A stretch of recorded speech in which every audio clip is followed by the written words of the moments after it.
አዲሱ የበጀት ዓመት አንድ ወር እየሞላው ነው። የመጀመሪያው ወርም እየተጠናቀቀ ነው። በኢትዮጵያ ሰነደ ሙዓለ ንዋዮች ገበያ ላይ 5 የሚደርሱ አክሲዮኖች ተመዝግበው ግብይታቸው እየተደረገ ቢሆንም አሁንም ድረስ 2 ወይም 3 የሚሆኑ አክሲዮኖች ናቸው ሞቅ ብለው ግብይታቸው እየተከናወነ የሚገኘው። በዚህ ባሳለፍነው ሳምንት በፈረንጆቹ ከሐምሌ 20 እስከ 24 በነበሩ 5 ቀናት በገበያው ላይ እንግዲህ የኢትዮ ቴሌኮም አክሲዮኖች በስተመጨረሻ መጠነኛ ጭማሬ ያሳዩበት፣ የአዋሽ ባንክ አክሲዮኖች ደግሞ እንደዚሁ ከ2500 ብርና እዛ አካባቢ አንንቀሳቀስም ያሉበት ወጋገን መጠነኛ የሆነ የአክሲዮኖች ግብይት እንቅስቃሴ የተደረገበትና አባይ ባንክና ገዳ ባንክ ደግሞ ምንም አይነት ብዙም እንቅስቃሴ ያልታየበት ሳምንት አሳልፈዋል። ይህ መዝጊያ ደውላችን ነው።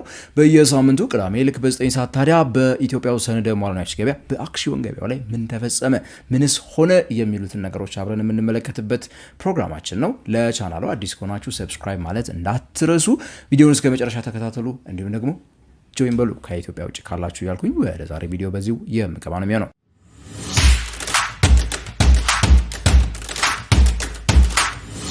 በቅድሚያ የምንመለከተው እንግዲህ በጥቅል በዚሁ በኢትዮጵያ ሰነደ ሙዓለ ንዋዮች ገበያ ላይ የተደረጉትን አንድ ላይ እንመልከትና አንድ በአንድ አክሲዮኖቻችንን መመልከት እንጀምራለን። በዚህ ባሳለፍነው ሳምንት በአጠቃላይ 312 ግብይቶች ናቸው የተከናወኑት። ወይ ደግሞ የግዢም ሊሆኑ ይችላሉ፣ የሽያጭ ሊሆኑ ይችላሉ። ነገር ግን በአገናኞቹ በኩል በብሮከሮቹ በኩል ትዕዛዝ ተካሂዶ ተፈጽሞ ግብይት የተከናወነላቸው 312 ግብይቶች ነበሩ። ባሳለፍነው ሳምንት 311 ግብይቶች ነበሩ።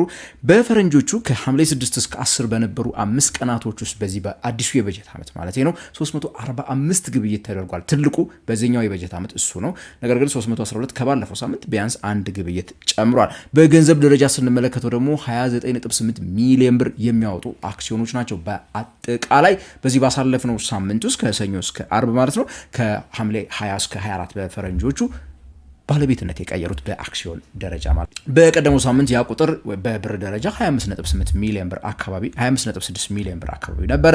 ያኛው እንዳልኳችሁ ትልቁ የሚባለው በዚህኛው የበጀት ዓመት ውስጥ 39.3 ሚሊዮን ብር ልታገኙ ትችላላችሁ። በአክሲዮኖች ብዛት ወይ ደግሞ በዚህ ባሳለፍነው በጠቀስኩት ሳምንት ውስጥ እንግዲህ በብዛት ምን ያህል አክሲዮኖች ባለቤት ቀየሩ ብላችሁ ከጠይቃችሁ 19813 ናቸው። ከባለፈው ሳምንት በከፍተኛ ሁኔታ ቁጥራቸው ጨምሯል። በቀደመው ሳምንት 13743 ነበረ ግብይት ተደርጎባቸው በነዛ በ312ቱ ግብይቶች ማለት ነው። ይህን ያህል አክሲዮን ባለቤት የቀየረበት ሁኔታ ልንመለከት ችለናል ማለት ነው።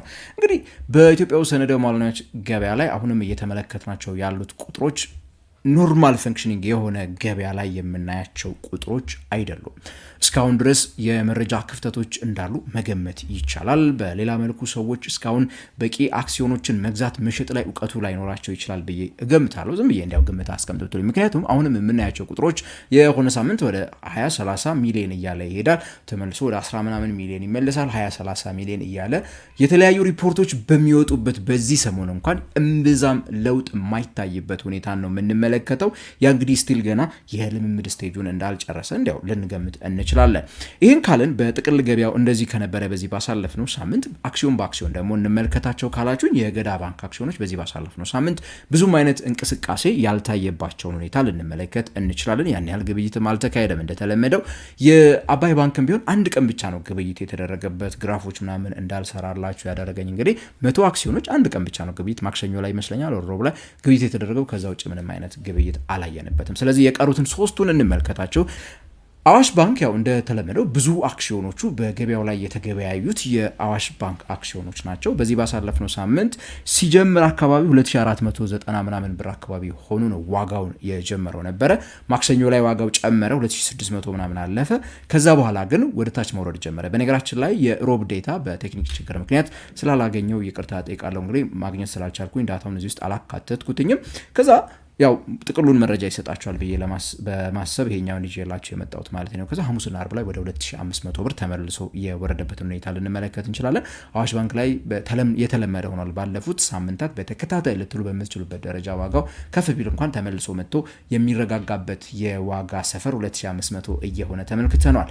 በገዢና በሻጭ መካከል ያለውስ ልዩነት እንዴት ነበረ የሚለውን ነገር ማወቅ በነገራችን ላይ አክሲዮኖቻችሁን መሸጥም ሆነ መግዛት የምትፈልጉ ሰዎች በጣም ልትረዱት የሚገባ ነገር ነው።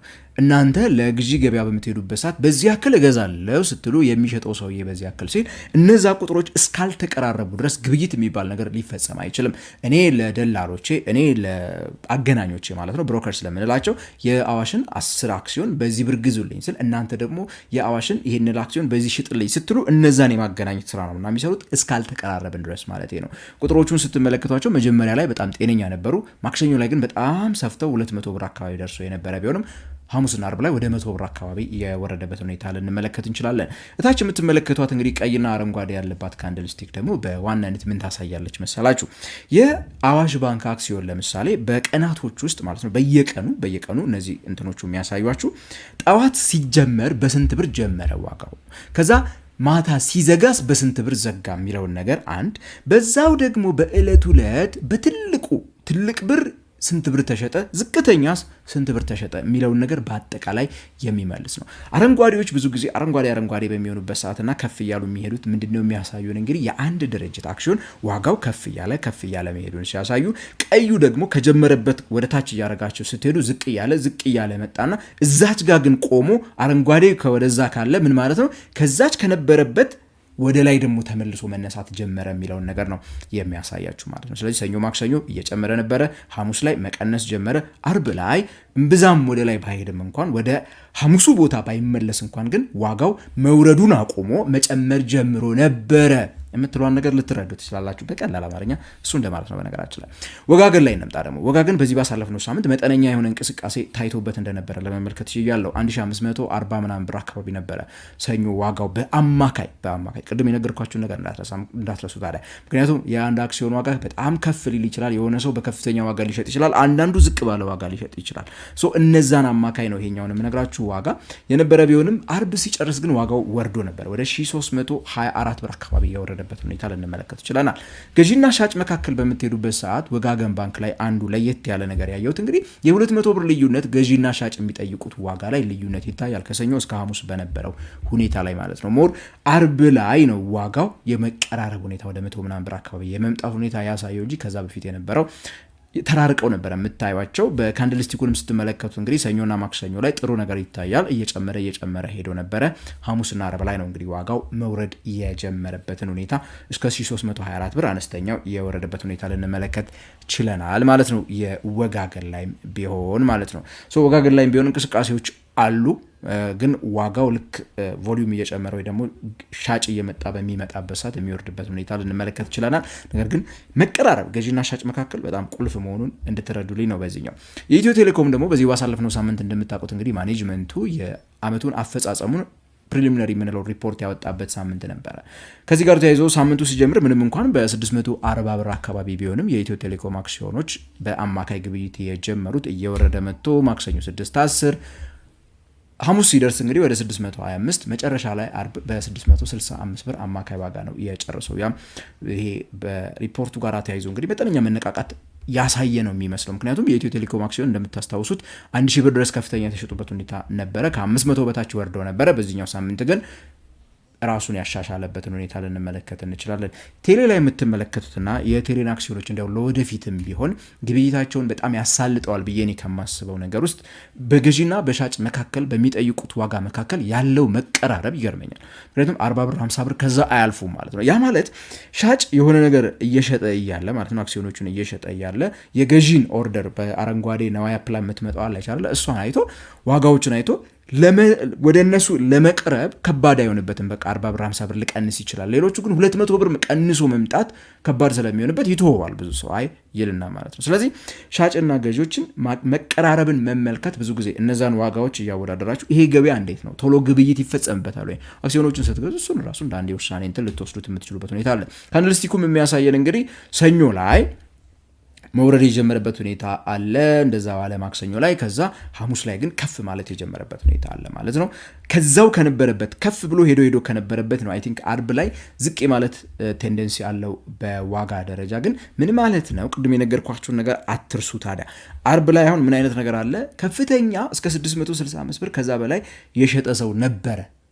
ነገር ግን ዝቅተኛ እስከ 620 ብርም ደግሞ የሸጡ ሰዎች እንደነበሩ መርሳት የለብንም። ዋጋዎች ምን ይሆናሉ ማለት ነው?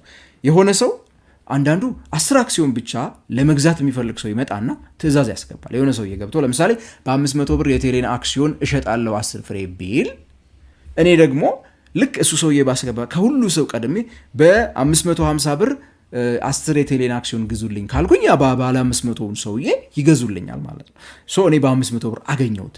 ያ የአማካይ ዋጋው ላይ ለውጥ ያመጣል። ነገር ግን ይሄን መረዳት እነዚህ ኦፕን ክሎዝ ሎው ሃይ የሚሉት ገበያ ሲከፈት መጀመሪያ ጠዋት 3 ሰዓት ላይ በኢትዮጵያ ሴኩሪቲስ ኤክስቼንጅ ስንት ብር ብሎ ጀመረ አክሲዮኑ፣ ማታ ሲዘጋ 9 ሰዓት ላይ ስንት ላይ ዘጋ፣ በእለቱ ላይ ማን የሆነ አንድ አክሲዮን ሊሆን ይችላል በስንት ብር ተሸጠ፣ ከፍተኛው ዝቅተኛው የሚለውን ማለት ነው። የቴሌ አክሲዮን 660 ከፍተኛው 610 ዝቅተኛ ሊሸጥ ይችላል። ጠዋት ሲጀምር በ640 ጀምሮ ከሰዓት ሲዘጋ በ630 ሊዘጋ ይችላል። እነዚህን ቁጥሮች መረዳት አክሲዮኔ ይሄን ያህል ነው ብላችሁ ቀድማችሁ ከመወሰናችሁ በፊት ስለሚጠቅማችሁ ሁልጊዜም እነዚህን መረዳት መቻል ይኖርብናል ለማለት ያክል ነው። እንግዲህ የኢትዮጵያ ሰነደ ሙዓለ ገበያ እንግዲህ ከላይ እንደጠቀስኩላችሁ ነው። እንግዲህ በዚህ ባሳለፍነው ሳምንት አምስቱም በገበያው ላይ የተመዘገቡ አክሲዮኖች ያሳለፉት ማለት እንችላለን። ይህ መዝጊያ ደውላችን ነው። አስተያየት ጥያቄዎቻችሁን ኮሜንት ሴክሽን ላይ ጻፉልን። በየሳምንቱ ልክ በዚህ ሰዓት እንገናኛለን። ለቻናሉ አዲስ ከሆናችሁ ታዲያ ሰብስክራይብ ብላችሁ እንደዚህ አይነት ቪዲዮዎች እንዲደርሷችሁ ማድረግ ትችላላችሁ። ከኢትዮጵያ ውጭ ካላችሁ ደግሞ ጆይን በሉ እያልኩኝ በቀጣይ በተመሳሳይ የመዝጊያ ደውል እስክንገናኝ ድረስ ታዲያ ከንጋት ፖስት የፍሬያማነት ሳምንት እንዲሆንላችሁ በመመኘት ምሰናበታችሁ እኔ ገሜ ነኝ።